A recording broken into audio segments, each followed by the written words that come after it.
Today we're gonna make these really cute individual bread bowls or dip bowls that you cut the top off, pull out some of the inside of the bread, and then you pour your favorite creamy and hearty soup inside, and you have soup in a bread bowl. And you only need 4 ingredients to make this recipe. Welcome to the Salted Pepper, where we cook for real life using real food and we keep it real simple. Today's recipe is a bread recipe. You know, if you follow me, I love to make bread. I love to make all kinds of bread. And today I'm going to show you how to make little French bread dip or soup bowls, okay? And you only need 4 ingredients, like I said in the beginning of the video. You're gonna start off with 2 cups of bread flour that has been fluffed, leveled, and then put into the bowl of your stand mixer. I do recommend a stand mixer for this recipe because it makes it super easy, but you can do it by hand. I have tons of bread tutorials on how to mix and knead bread by hand if you don't have a KitchenAid, so you can refer to one of those. All right, the next thing that we're gonna put in is our yeast. There's 3 different kinds of yeast available in the US usually. One is called fresh yeast, and we don't usually use that as home cooks. That is something that professional bakers use, but it comes in like a compact square or something like that, or a compact, it's like a brick of paste, okay? I've never even seen it. I've never worked with it, so I don't ever use that. So fresh yeast, I'm not even gonna talk about, because that's not usually what we use. We have instant yeast, which I'm using, or active dry yeast.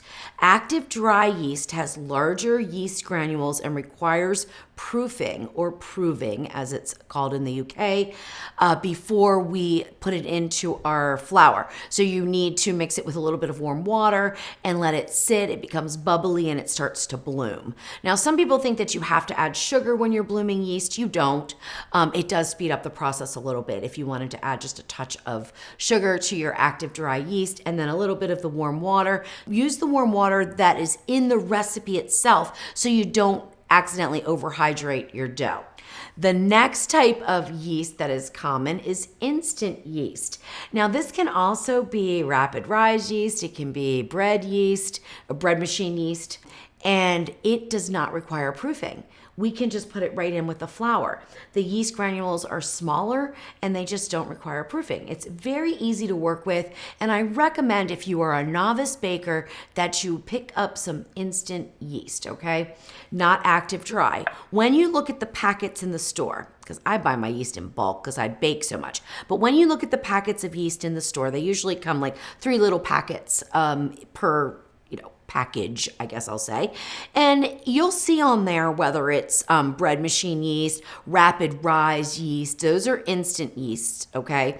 If it's active dry, it's going to say active dry yeast, okay? So just look at your packet and you'll know whether you have to proof the yeast or not. Now, in those packets is about 2 1/4 teaspoons.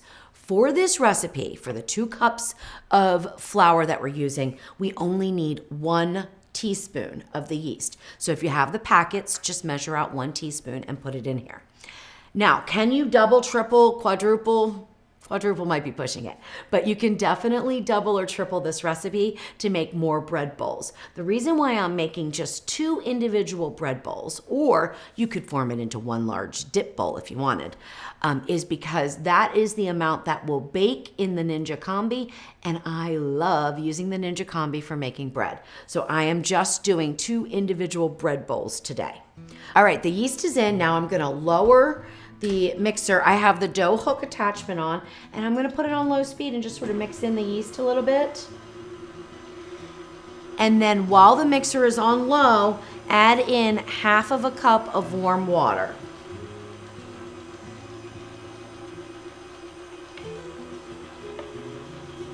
And that does not have to be exact. If it's a little more, a little less, that's fine. Once the water starts to incorporate with the flour and the yeast, we can add in our salt. I'm using 1 teaspoon of fine grind sea salt, or you could use kosher salt. If all you have is table salt, use about 3/4 of a teaspoon.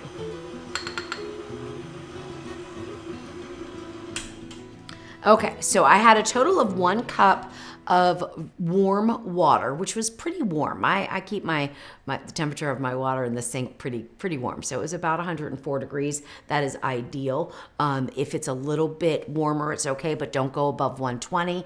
And if it's a little bit cooler, it's okay. It's just going to take a little bit longer to proof, okay? All right, now 1 cup of water, but guess what? Every single time I've made this recipe, I have left behind 1 tablespoon, okay? So I'm gonna go ahead and just take out a tablespoon of the water and put it over here. If I need to use it, I certainly can, but I've never needed to. So the recipe reads 1 cup of water, scant 1 tablespoon. That means remove 1 tablespoon from the 1 cup measure. All right, now we're gonna go back on low speed and I'm gonna finish adding in this water.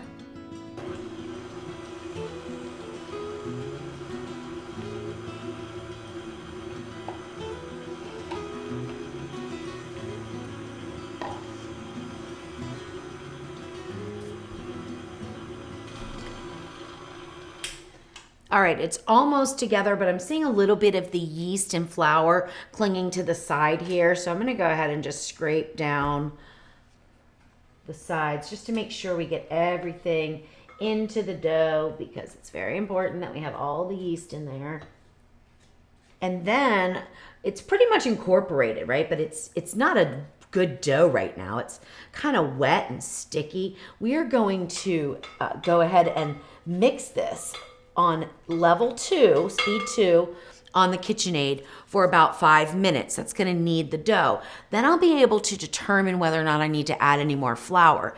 Now, usually I don't in this recipe. However, it has been raining for 2 days straight and the humidity levels are up in our house. So that can affect the bread flour and we may need to add a little bit more.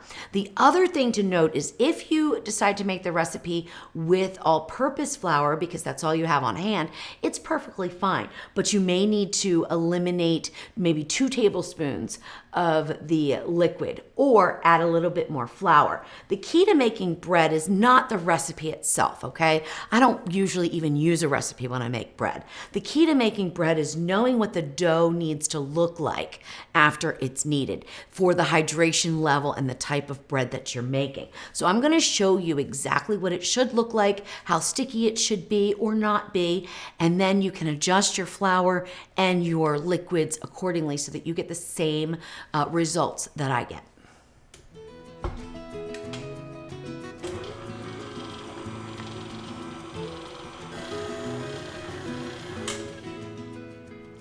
Okay, it's been on level 2 for about 2 minutes.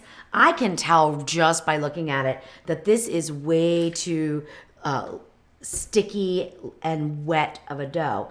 And again, I've made this recipe about 6 times, never had to add more flour. And I've always used, 1 cup, scant 1 tablespoon of liquid. So this is all weather driven, all right? The flour absorbed too much of the humidity in the house. I just filled this up today from a bag, how you get it in the store. And that's not as sealed as this container is. So I think that's why I'm having this issue. But these are the things that you need to know when you're making bread, because it can vary from day to day how much liquid and how much flour you need. All right, so what I'm gonna do here is put in, and I'm not measuring because you don't need to, all right? We're gonna put in 1 teaspoon, and I know it's gonna probably need at least a tablespoon. So I'm gonna put in 3 teaspoons, which equals a tablespoon. And these are, good size teaspoons, right? Again, don't worry about it because you can always fix bread dough as long as you know what the consistency should look like before you proof it.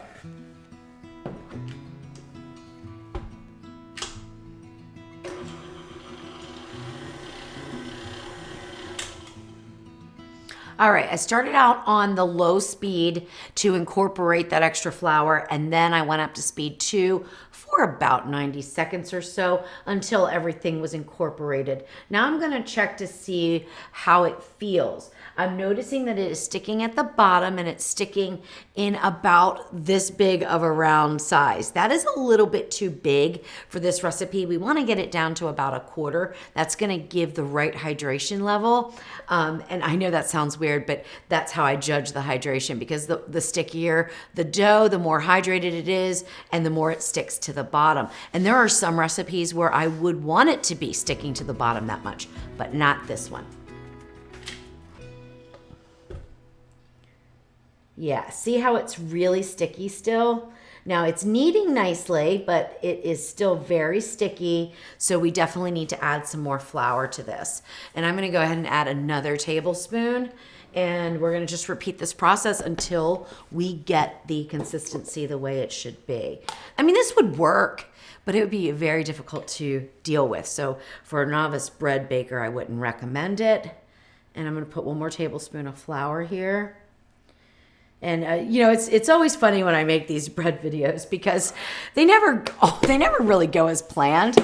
I've never had to do this before with this recipe, so it's just funny. But I like it because it allows me to do a little bit more teaching for those of you that don't know how to make bread, or bread dough, I should say, because these are the things that you might be following a recipe, whether it's mine or somebody else's, and you have this really sticky dough, and you think that's the way it should be, and you go to like proof it and then shape it, and it's just sticking everywhere, sticking to your hands. You get frustrated, and you don't make bread anymore because you're like, that is just crazy. But it's probably because you needed to add a little bit more flour, right? To get the dough to be workable. Unless, of course, you're doing the 100% hydration dough, which is only recommended for advanced bakers because it is extremely difficult to deal with. But I love making that. I've only been successful like twice though. All right, I'm gonna lock it down. We're gonna go on low and then back up to 2.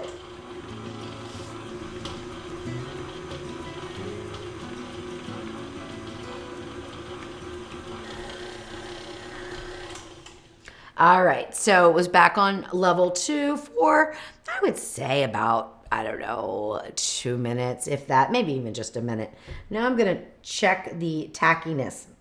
It's sticking a little bit to the bottom, but not nearly as much as it was. It's certainly not nearly as sticky. It's not even coming off on my fingers really. So I'm gonna go ahead and say we're at a good level with our water and our flour. Now I'm gonna knead it for a few more minutes because it's not exactly ready to be proofed. And I know that because it's tearing very easily and it's still not a smooth ball of dough. It's a little craggly or shaggy, some people say.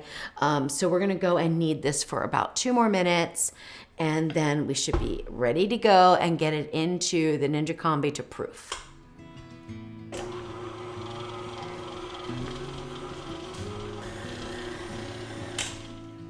All right, that is looking really good.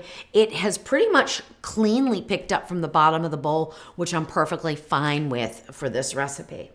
And I can tell right now it is nice. We are ready to go. So there's a couple things you can do here. We're gonna get it off of the dough hook, and you can proof it right in this bowl if you wanted to. You're gonna form a little bit of a ball, and that's mostly so you can see if it's doubled in size, and then cover it with some saran wrap. Now you can put some oil in here, but we're making French bread, which is a lean bread, and I don't even use any oil in the proofing process because French bread is technically just the 4 ingredients of salt, yeast, flour, and water. So I kind of stick to that. Now what I'm gonna do instead of proofing on the countertop with saran wrap over this bowl is I'm gonna proof in the Ninja Combi, which does speed up the time, especially if your house is a little chilly like mine is. It's a cold, rainy day here in Mississippi. So I'm gonna use the Combi proof function to get this first proof done in 45 minutes. On the counter here, it would probably take me closer to 1 hour and 15 to 1 hour and 30 minutes to proof the bread, just to give you an idea how much it speeds it up. Now, one thing I will say about speeding up the proofing process, it does inhibit the development of flavor. So it's not recommended in things like sourdough. I mean, you can if you want, but sourdough, you want to develop that flavor. So if you're gonna make a sourdough bread bowl based on this recipe, you would want to proof it at room temperature, and you would do a much longer proof. All right, now let me get the combi up here and we will get it set up for proofing, and I'll get the dough in and we'll get it proofed for 45 minutes, and then I'll show you what it looks like when it doubles in size, and then we'll form our bread bowls. All right, here is the Ninja Combi that I'm gonna use for proofing. We're gonna open it up.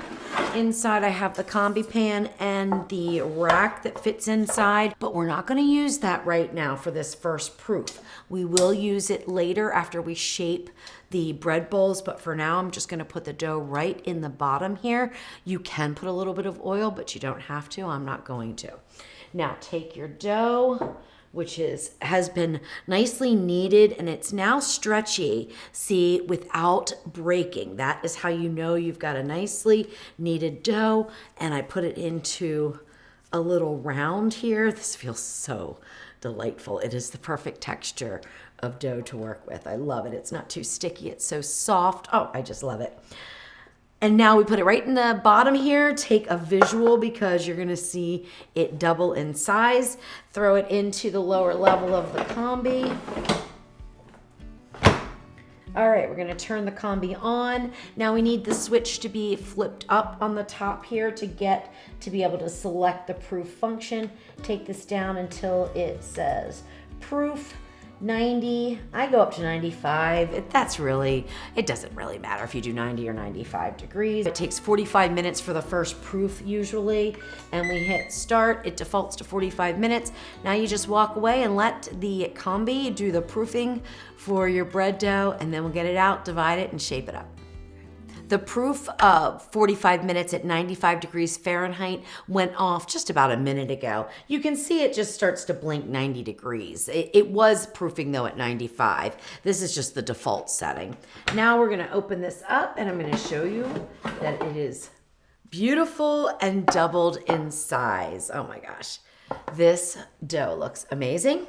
Now what you wanna do is take it out of this container and put it onto a flat work surface. I'm going to use my cutting board, and I don't have any flour on it, and I'm going to explain that in just a minute. So just go ahead and pick it up. Now it may stick a little bit to the bottom, but not too much. This is some glorious, glorious bread dough. Oh my gosh. And it's so nice and bubbly on top. That's just wonderful. So I'm going to scrape this out a little bit. That way I don't have to clean the pan out. Put that there. Okay, so I've got just a little bit there. You can clean it out if you want, but you don't have to. Now, we're gonna use this again when we go to do the second proof for our soup bread bowls. And you're gonna wanna add in 1/4 cup of water right now.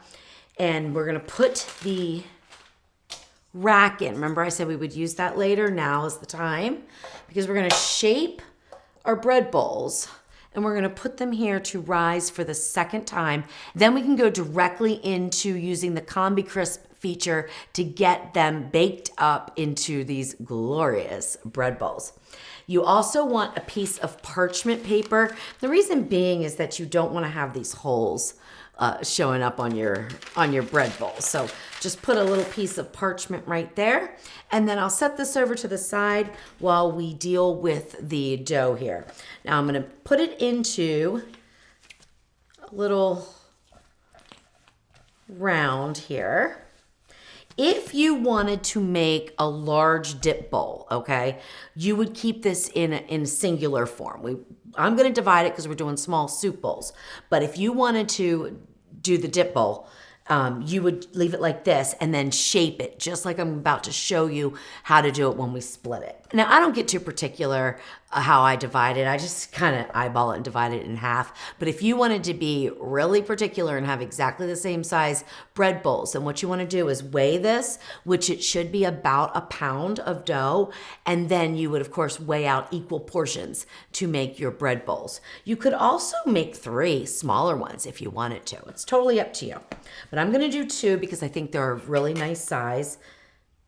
And just go right straight down the middle. This is, again, a bench scraper, but I'm using it to cut the dough. You could use a knife. You could honestly pull it apart if you wanted to. All right, so we're separating it into 2 halves now, and now I'm gonna do the shaping. When you're shaping the dough, what you wanna do is bring it up into a round like this. So I'm bringing up all the corners, and I'm creating tension on the top as I do that. And I'm pinching together the bottom, and then when I turn it over, I've got some tension. Now I'm gonna shape it, which means I'm gonna roll it around my cutting board. Everybody does this differently. There's no right or wrong. Don't worry about it.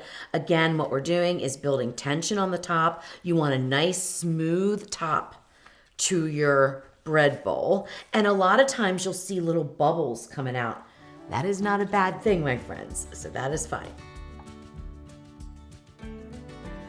And the reason why I don't use flour is because it doesn't allow for that slightly stickiness to really form the nice round. So I don't recommend using any flour on your cutting board for this recipe unless it's really sticking, and then you might have to use a little dusting. All right, this looks beautiful. We will put it right here on the edge like this. We're gonna catty corner them. Now it may look like there's enough room to do 4, but only if you made them a little smaller, because remember, they're still going to rise again.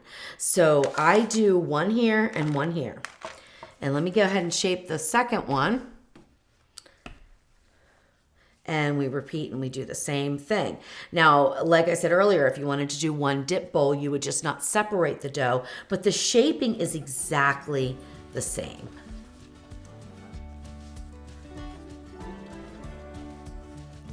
All right, it looks beautiful. There we go. And now we put these in to proof at 95 degrees Fahrenheit for another 45 minutes. If you weren't going to use the combi, you were going to bake this in the oven, you could put it into a pan or some other container and just lightly cover it and leave it at room temperature for about an hour or so, or until they just about double in size.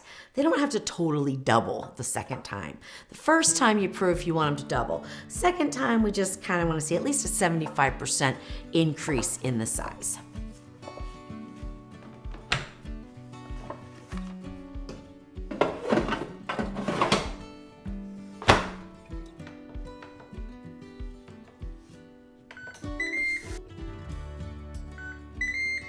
All right, the second proof is done. I went ahead and let it go the whole 45 minutes.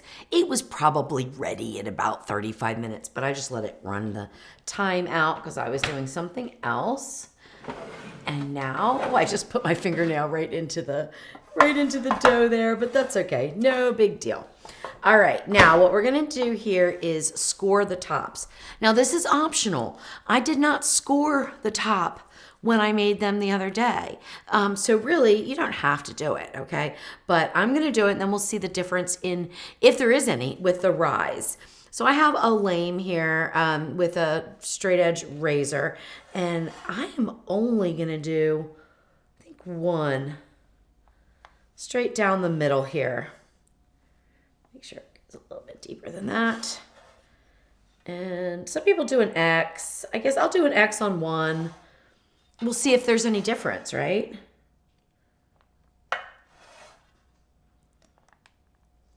Now, the idea behind doing this, and I don't think my razor blade is as sharp as it should be.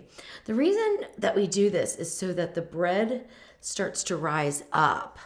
With the bread bowls, we don't want them to rise up too much. So I'm thinking maybe this double little split here is gonna have it kind of rise out and up. So that might give us the best results. But we can see, we'll have one that wasn't scored and we'll have one that was scored just once and one that has the kind of more traditional X in it. Now remember, we have a 1/4 cup of liquid in the bottom here. We are ready to go straight into Combi Crisp mode to bake these beauties up. The reason why I like using the Ninja Combi for baking bread is because of the Combi Crisp function.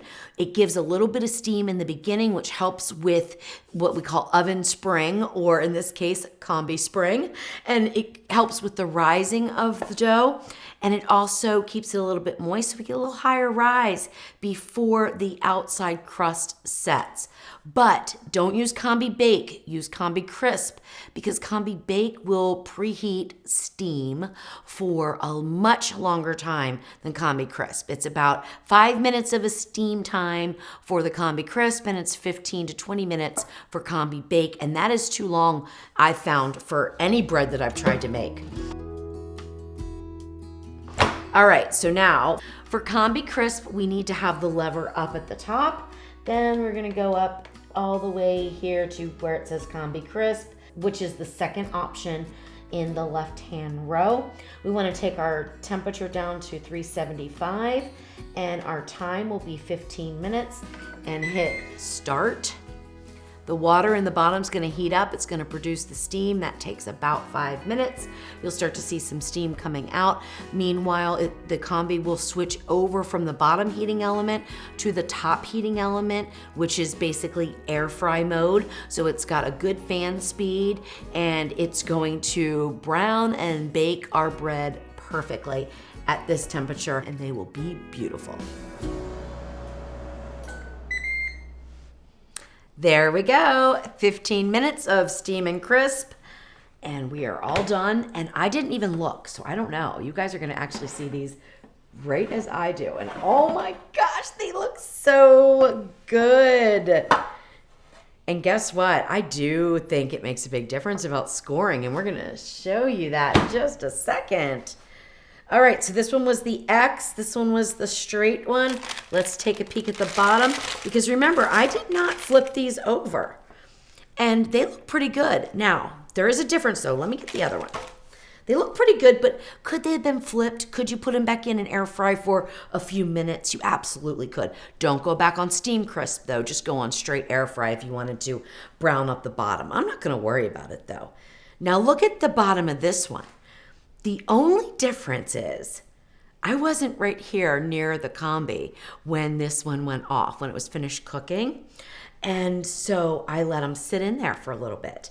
And I think that just finished everything up and browned up the bottom a little bit more. The other option you can do is pull your parchment 5 minutes before the time is up, and that will get this bottom nice and crisped. So I'm a little disappointed in that. I prefer it a little bit darker. But again, I can fix that. And you know what? I'm going to fix it right now. So I'm going to show you guys right now.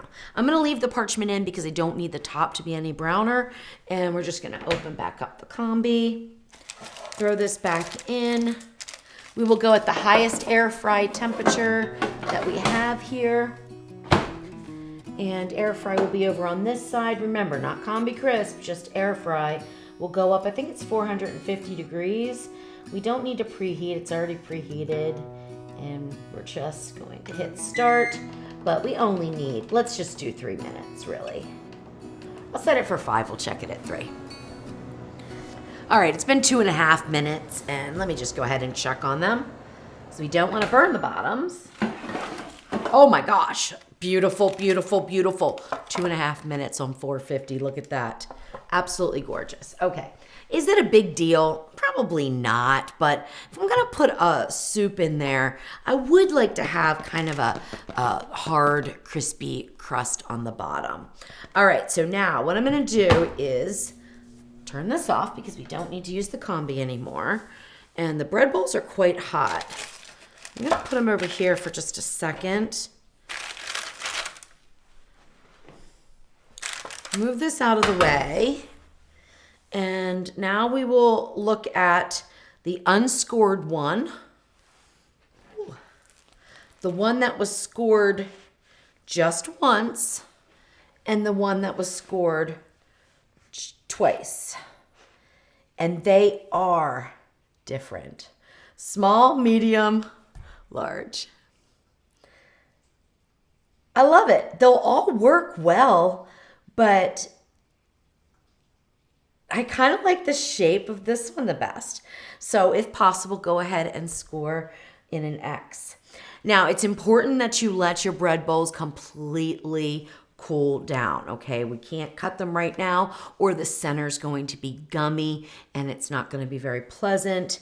And even though we don't eat the center when we make it into a bread bowl, you can use the center to make croutons and different things like that. So you definitely want to let these cool down completely, which will take, I would say for this size, 1 to 2 hours will be fine. So we're gonna just put those over here, let them cool on the cooling rack, and then when they're done, I will show you how to prepare the bread bowls for your soup or your dip, and also go over tips of depending on what kind of soup you're using, because bread bowls are really great with thicker soups, but there is a way you can use a bread bowl with like French onion soup, and I'm gonna go over that when they're finished cooling and I can open them up. All right, we have completely cooled down our bread bowls and we're ready to cut them. I'm gonna use this for soup, but remember you could use any kind of dip as well. I mean, you could use a cheese dip, you could use a spinach artichoke dip, any kind of dip that you want, you could put into your bread bowl. You're gonna set it up exactly the same as I'm gonna do for the soup. Now, as far as soup goes, when you're using a bread bowl, I recommend using a hearty, thicker, creamy soup. It can be something like a cheddar broccoli soup, which I'm gonna put in these today, or you could use clam chowder, that works perfectly, any kind of chowder. And the reason why a thicker soup works better in a bread bowl is because if you have a thin, brothy soup, the bread just absorbs it. So as you're filling your bread bowl, your bread is just absorbing all that broth and your level keeps going down and down. By the time you fill it up, you have nothing but soggy bread, okay? However, there are some things you can do, and I'm gonna show you that, or I'm gonna explain it as I cut this one, what you can do if you wanted to use a brothier soup. Like I'm thinking French onion would be delicious. So let me explain how I would do that. First thing is, no matter what you're gonna put in here, you're gonna cut the top off. Now you can cut the top as high or as low as you want. I recommend going about 1/2 of an inch and taking your bread knife and just cutting the top off there. Oh, this looks great. This bread turned out really nice. Now, if you want to, especially like if you're gonna be using it for a dip or something, you could leave part of it attached. But I'm not gonna do that. I'm gonna go ahead and take this whole thing off. All right, now we have the top. This is what I like to use to dip into the soup. You could toast it up if you want or just leave it plain. Now inside we've got the bread and we need to get rid of some of that to make room for the soup. The easiest way to do it is with your fingers. Start in the center and just start to pull out some of the bread. I like to pull them out in bite-sized pieces because you can toss these in butter and a little seasoning and either pan fry them or throw them in your air fryer and make croutons. So we don't have to have anything go to waste.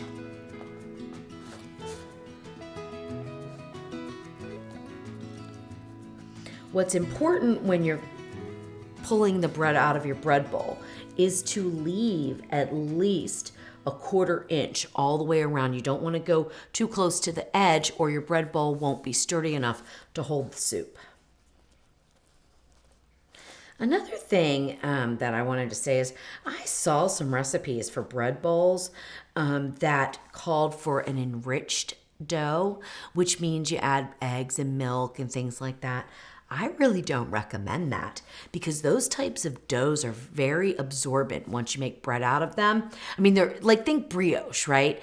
It's very absorbent. Brioche is great for something like French toast. But if you made it into a bread bowl, it would really tend to absorb any liquid, whether it's thicker or thinner. Whereas a lean bread, a French bread like we just made, is not going to do that. So I recommend making a bread that does not have a lot of fat in it or no fat like this, which is French bread. So that's my recommendation, but of course it's your bread bowl. You can make it with any bread recipe you like. But I hope you use mine. All right, so we're almost done here. We've got a good amount of croutons. This would be perfect too, like if you were gonna do a soup and salad, that would be awesome. You'd make your croutons for your salad out of the scraps. All right, that looks pretty good. I'll show you here in just a minute. All right. Yeah, that looks pretty good, okay? We've got a nice hollowed out bread bowl for our soup. It's sturdy enough. Nothing's gonna happen to it when we put our soup in. Now, for a brothier soup like French onion and a soup where cheese is appropriate, what I would do is preheat the combi or the oven at about 400 degrees, and I would line this bowl with a little bit of the cheese and then bake it until it is crispy inside. If the soup that you want to put in is thin and doesn't go with cheese, like a vegetable, a brothy vegetable soup. I would not put cheese in a brothy vegetable soup personally. What I would do is spritz with a little bit of oil and put this in a preheated oven or the combi at around 400, 425 to toast up the inside. It's gonna be fine that the outside's toasted because it will soften by the time you're finished eating your soup out of the bread bowl. But having it toasted on the inside will help that soup not be absorbed by the bread so quickly, okay? You'll have a better chance of using a brothy soup if you do it that way. But for the thicker ones, we don't need to even worry about that. So I'm gonna move this to the side. We're gonna get our delicious slow cooker cheddar broccoli soup ladled into this bowl, and then I'm gonna give it a taste for you.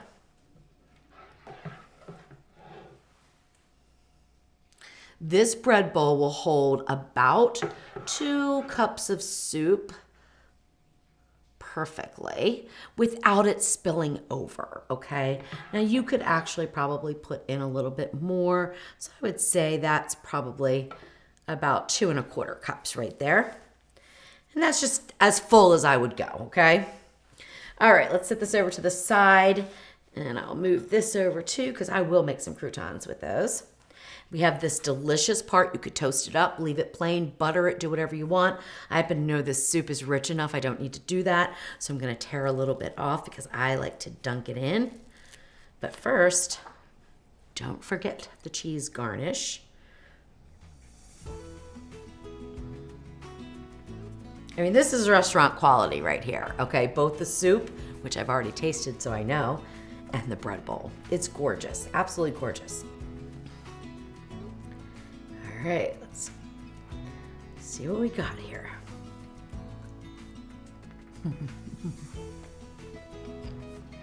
Oh my goodness.